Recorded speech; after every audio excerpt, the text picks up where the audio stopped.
मदद करो कृपया। रीनी और जीतू हैरान रह गए। लॉकेट के अंदर एक छोटी सी झिलमिलाती हुई आकृति फंसी हुई थी। ये एक जवान लड़की की आत्मा थी। उसका रूप बमुश्किल दिखाई दे रहा था। वह उदास और डरी हुई लग रही थी।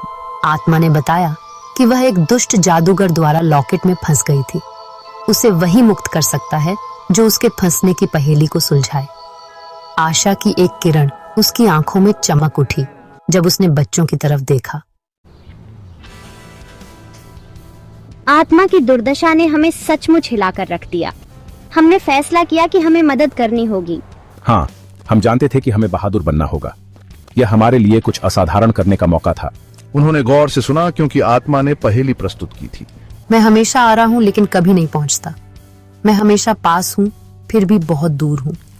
मैं हमेशा मौजूद हूँ फिर भी यहाँ कभी नहीं हूँ। मैं क्या हूँ? आत्मा की आवाज हालांकि कमजोर थी, तात्कालिकता के संकेत के साथ गूंज रही थी। रीनी और जीतू ने एक दूसरे को देखा। उनकी भौहें एकाग्रता में सिकुड़ गईं। पहेली मुश्किल थी। हम पेड़ के नीचे बैठ गए, अपने दिमाग को दौड़ाते हुए आत्मा के शब्दों को जानने की कोशिश कर रहे थे। हाँ, ये वास्तव में कंफ्यूजिंग था। हमें इसका पता लगाना था।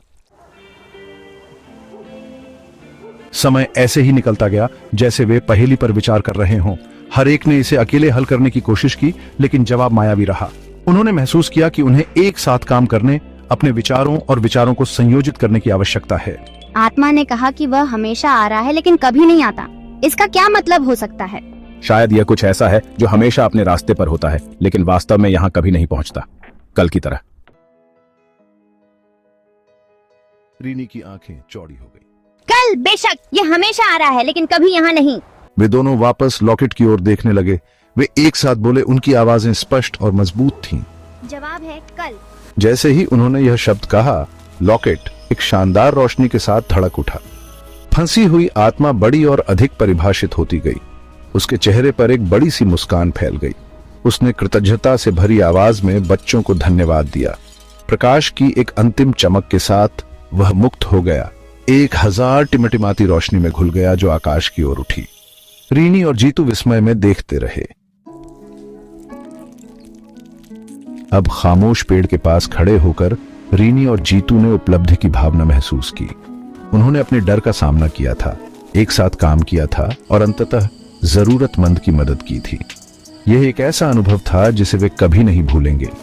जैसे ही उन्होंने पहाड़ी से नीचे अपना रास्ता बनाया, चिड़ियों के चहचहाने से एक बार फिर हवा भर गई।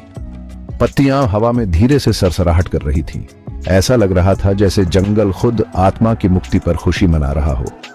अब सामान्य दिखने वाले लॉकेट को पकड़े हुए, उनके साहसिक कार्य की याद दिलाते हुए वे जानते थे कि उन्होंने उस दिन एक मूल्यवान सबक सीखा है। साहस डर का अभाव नहीं था, बल्कि उस पर विजय थी। उस दिन से जब भी वे पेड़ के पास जाते तो वह डरावना नहीं लगता था। गांव वाले अभी भी आत्माओं के बारे में फुसफुसाते थे, लेकिन रीनी और जीतू के लिए पेड़ का एक अलग अर्थ था। यह उनके साहसिक कार्य, उनकी बहादुरी और दूसरों की मदद करने के महत्व की याद दिलाता था। और हालांकि उन्होंने फिर कभी उस आत्मा को नहीं देखा, वे जानते थे कि कहीं ना कहीं वह स्वतंत्र था। उनके साहस और उनकी दोस्ती के लिए धन्यवाद। फुसफुसाते हुए पेड़ में कई रहस्य थे, लेकिन सबसे महत्वपूर्ण जिसे रीनी और जीतू ने खोजा वह था साहस की शक्ति और विश्वास का जादू। और वह रहस्य साझा करने लायक था।